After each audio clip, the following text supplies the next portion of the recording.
সংসারে এমন কোনো বিষয় নেই।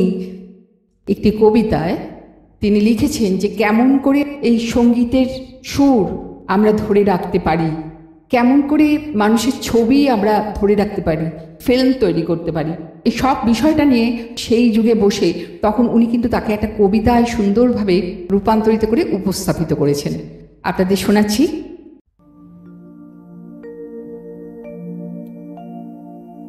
পুনশ্চ কাব্যগ্রন্থ থেকে চিররূপের বাণী।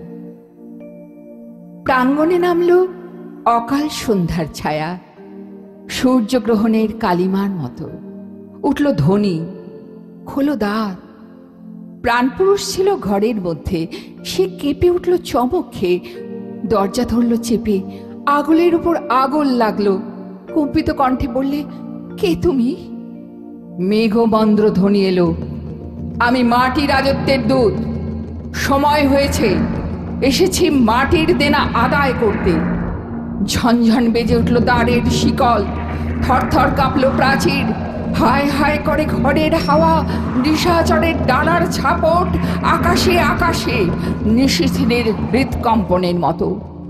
ধক ধক ধক ধক আগাতে খান খান হলো দ্বারের আগল, কপাট পড়ল ভেঙে।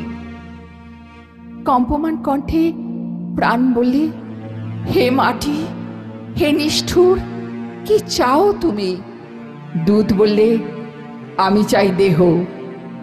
দীর্ঘ নিঃশ্বাস ফেললে প্রাণ, বললে, এত কাল আমার লীলা এই দেহে, এর অণুতে অণুতে আমার নৃত্য, নাড়িতে নাড়িতে ঝঙ্কার।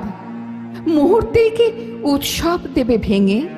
দীর্ণ হয়ে যাবে বাঁশি, চূর্ণ হয়ে যাবে মৃদঙ্গ, ডুবে যাবে এর দিনগুলি অতল রাত্রির অন্ধকারে। দূত বললে, ঋণে বোঝাই তোমার এই দেহ, শোধ করবার দিন এলো।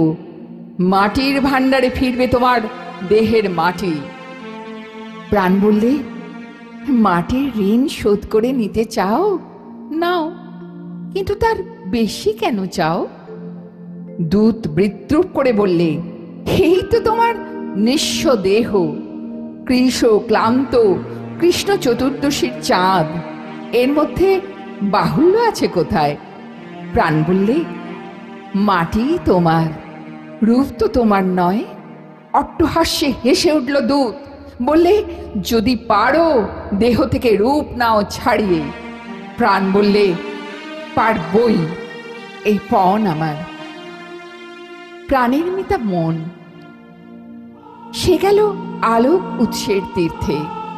বললে জোর হাত করে, হে মহাজ্যোতি, হে চিরপ্রকাশ, হে রূপের কল্প নির্ঝর, তোমার সত্যের অপলাপ, তোমার সৃষ্টির অপমান স্থূল মাটির কাছে ঘটিও না।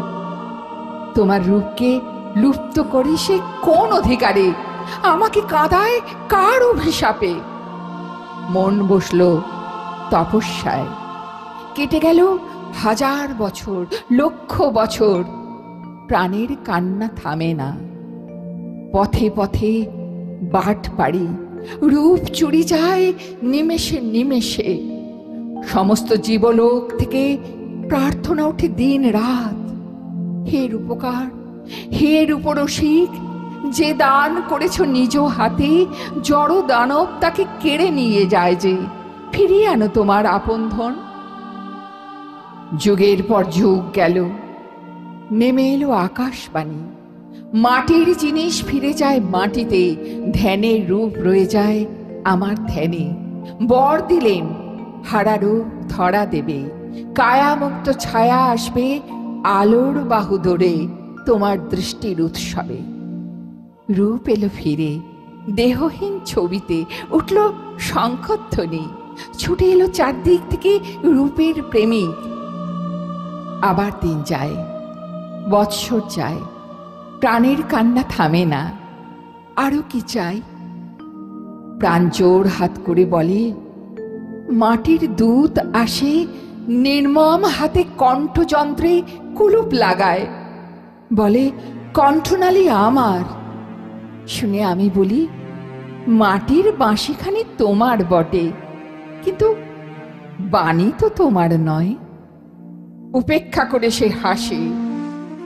শোনো আমার ক্রন্দন, হে বিশ্ববাণী, জয়ী হবে কি তবে জড় মাটির অহংকার?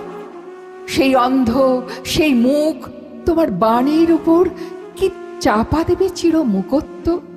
যে বাণী অমৃতের বাহন, তার বুকের উপর স্থাপন করবে জ্বরের জয়স্তম্ভ। শোনা গেল আকাশ থেকে, ভয় নেই, বায়ু সমুদ্রে ঘুরে ঘুরে চলে অশ্রুত বাণীর চক্র লহরী, কিছুই হারায় না। আশীর্বাদেই আমার সার্থক হবে মনের সাধনা। জীর্ণ কণ্ঠ মিশবে মাটিতে, চিরজীবী কণ্ঠস্বর বহন করবে বাণী। মাটির দানব মাটির রথে যাকে হরণ করে চলেছিল, মনের রথ সেই নিরুদ্দেশ বাণীকে আনলে ফিরিয়ে কণ্ঠহীন গানে।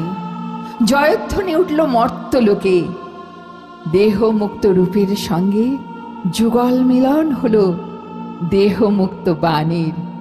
প্রাণ তরঙ্গিনীর তীরে, দেহ নিকেতনের প্রাঙ্গণে।